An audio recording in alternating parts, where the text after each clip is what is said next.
अस्सलामुअलैकुम मौजिज़ दोस्तों, आज हम जानेंगे फ़िरौन और मूसा अलैहिस्सलाम का वाक़या।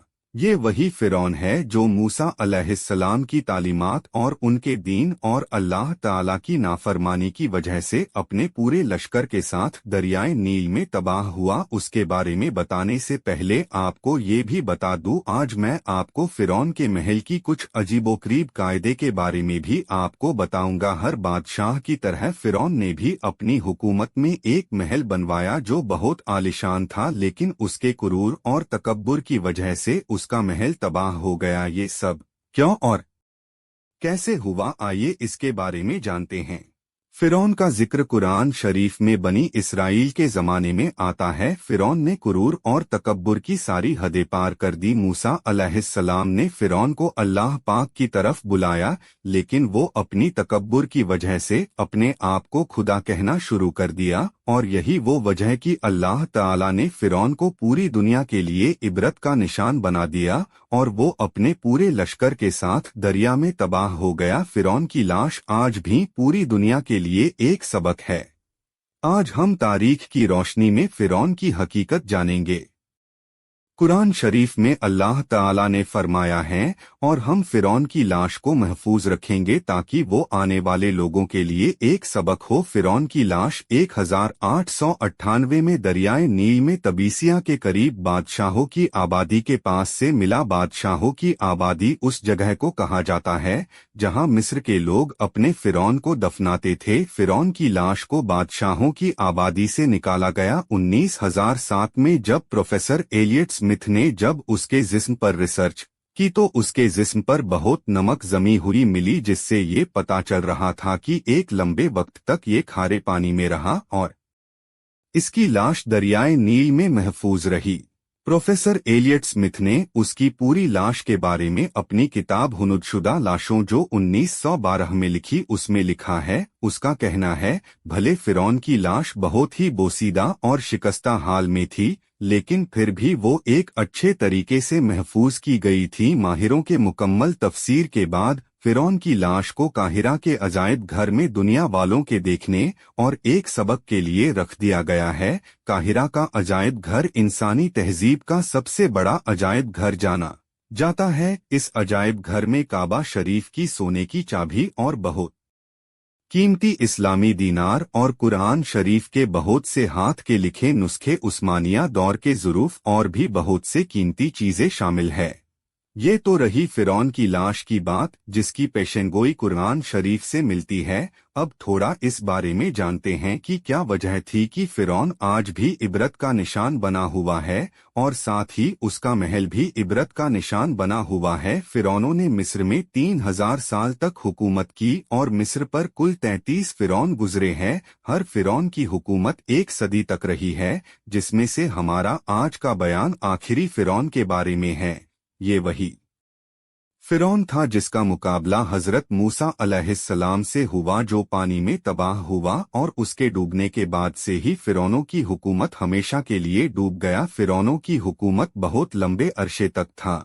ये बादशाह सोने चांदी हीरे जवाहरात और खजानों के बहुत शौकीन थे और खिदमत के लिए लोग भी बहुत हुआ करते थे। यही वजह थी कि उन फ़िरौनों में अपनी दौलत का ऐसा गुरूर और तकब्बुर था कि ये अपने आप को खुदा बताते थे, और आखिरी फ़िरौन भी इसी वजह से जलील होकर मरा और आज तक दौलत के नशे में चूर लोगों के लिए एक सबक बना गया है। आखिरी फ़िरौन एक बहुत ही जालिम और घमंडी बादशाह था। उसने अपनी हुकूमत में लोगों पर हर तरह के जुल्मों सितम ढाए और ये लोगों को अपने आप को खुदा मनवाने और अपनी इबादत करवाने को मजबूर करता था। कुछ मिस्र के लोगों को ये लगता था कि फ़िरौन उनके और उनके खुदा के बीच बातें पहुंचाने का एक जरिया है। फ़िरौन ने अपनी कौम को दरियाए नील के जरिए गुमराह कर रखा था। जब दरियाए नील अपनी पूरी ताकत के साथ लहरें मारता तो फ़िरौन आम लोगों में ये ऐलान करवा देता कि दरियाए नील को फ़िरौन ने तुम्हारे लिए पुरजोश कर दिया है, लिहाजा अब तुम फ़िरौन को सजदा करो। तो लोग जहालत की वजह से ये गुनाह करते 1 साल ऐसा आया कि दरियाए नील का पानी बहुत कम हो गया और अल्लाह ताला ने उसे लहरें मारने की इजाजत ना दी। सूखा पड़ गया। वहाँ के लोग और उनके जानवरों की भूख प्यास से हालत खराब होने लगी। उसके बाद पूरी कौम फिरौन के पास गई और कहने लगी, अगर तुम हमारे खुदा हो तो हम पर रहम करो और दरियाए नील को फिर से हमारे लिए भर दो। फिरौन इसके बाद सोच में पड़ गया। फिर उसके बाद उसने अपने साथ एक टोपी ऊनी लिबास और अपने एक हाथ में राख लिया और वीरान जंगल की तरफ चल दिया। वो बिल्कुल अकेला गया। उसने अपनी कौम में सभी लोगों को मना कर दिया कि कोई मेरे पीछे नहीं आएगा। वो उस जंगल की तरफ गया और वहां पहुंचकर उसने अपना शाही लिबास उतारा, ताज उतारा और ऊनी लिबास और टोपी पहनकर उस राख को अपने चेहरे पर मल लिया और जमीन पर लोटपोट होने लगा। उसके बाद उसने अपने सर को सजदे में रखकर रोने लगा और अल्लाह की बारगाह में दुआ करने लगा और कहने लगा, ऐ दोनों जहान के मालिको मौला, मैं अच्छी तरह जानता हूँ कि तू ही पूरी कायनात का मालिक है, तेरे अलावा कोई इबादत के लायक नहीं। मैं झूठा हूँ, मैंने तेरी नाफरमानी की है। मैं आज तक अपनी कौम से अपने आप को खुदा कहलवाता रहा हूँ, लेकिन असली मालिक तो तू ही है। मैं तेरी नाफरमानी में इतना आगे बढ़ गया कि खुद को तेरी जगह समझने लगा। है खुदा, तू ही अव्वल और तू ही आखिर है। मैं तुझसे तौबा करता हूँ। ऐ खुदा, तू मेरी तौबा कबूल कर ले और मुझे मेरी कौम में रुस्वा मत कर। उसके बाद अल्लाह ताला ने फिरौन की दुआ फौरन कबूल कर ली और दरियाए नील को एक बार फिर से भर दिया और दरियाए नील को ये भी हुक्म दिया कि फिरौन जहाँ जहाँ जाता है उसके साथ तू भी चल। उसके बाद फिरौन जैसे जैसे आगे बढ़ता रहा, दरियाए नील उसके साथ साथ चलता रहा। फिरौन उसी हालत में अपनी कौम में गया। उसके कपड़े भी दरियाए नील की पानी से भीगते जा रहे थे और लोग अपने आस्तीनों को पानी और कीचड़ में डुबोकर एक दूसरे को मार रहे थे। इसी वजह से मिस्र में खुशी मनाने का आज तक यही तरीका है और इस दिन को दरियाए नील की तुकयानी का दिन भी कहते हैं। ये उस शख्स के तौबा की मकबूलियत थी जो अल्लाह ताला का नाफरमान था। उसकी तौबा वैसे ही कबूल की गई जैसा वो चाहता था और अल्लाह ताला ने उसके राज को जाहिर नहीं किया। लेकिन इतना कुछ होने का बावजूद कुछ वक्त के बाद फिरौन फिर से अपने उसी घमंड और गुरूर में आ गया और वो फिर से खुदा होने का दावा करने लगा। फिरौन का महल भी उसकी बदबख्ती का नतीजा निकला। फिरौन ने अपने कास वजीर हामान को महल तामीर करवाने का हुक्म दिया। जैसे ही हामान को हुक्म मिला उसने महल बनाने के सामान का इंतजाम करना शुरू कर दिया। फिरौन की महल के लिए पूरी दुनिया से हर तरह के माहिर कारीगरों को बुलाया गया।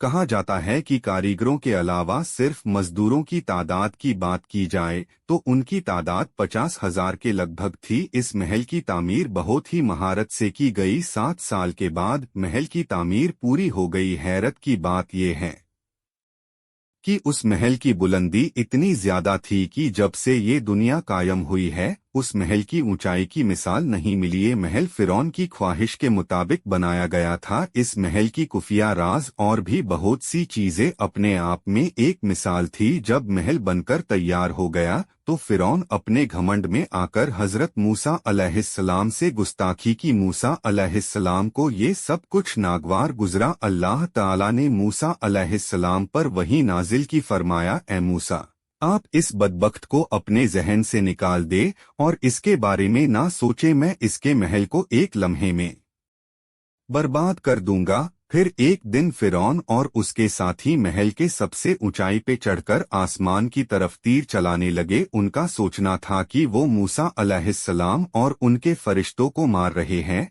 माज़अल्लाह, उन लोगों ने आसमान की तरफ तीर चलाई। जब तीर वापस आया तो उनमें खून लगे हुए थे। फिरौन और उसके साथी खुशी से कहने लगे, हमने मूसा अलैहिस्सलाम के खुदा को माज़अल्लाह कत्ल कर दिया है। ये फिरौन की बदबख्ती का आखिरी वक्त था। उसके बाद अल्लाह ताला ने हजरत जिबरील अलैहिस्सलाम को हुक्म दिया कि इसको महल को तबाह कर दो। हजरत जिबरील अलैहिस्सलाम ने अपने पर मारकर उस महल के 3 टुकड़े कर दिए।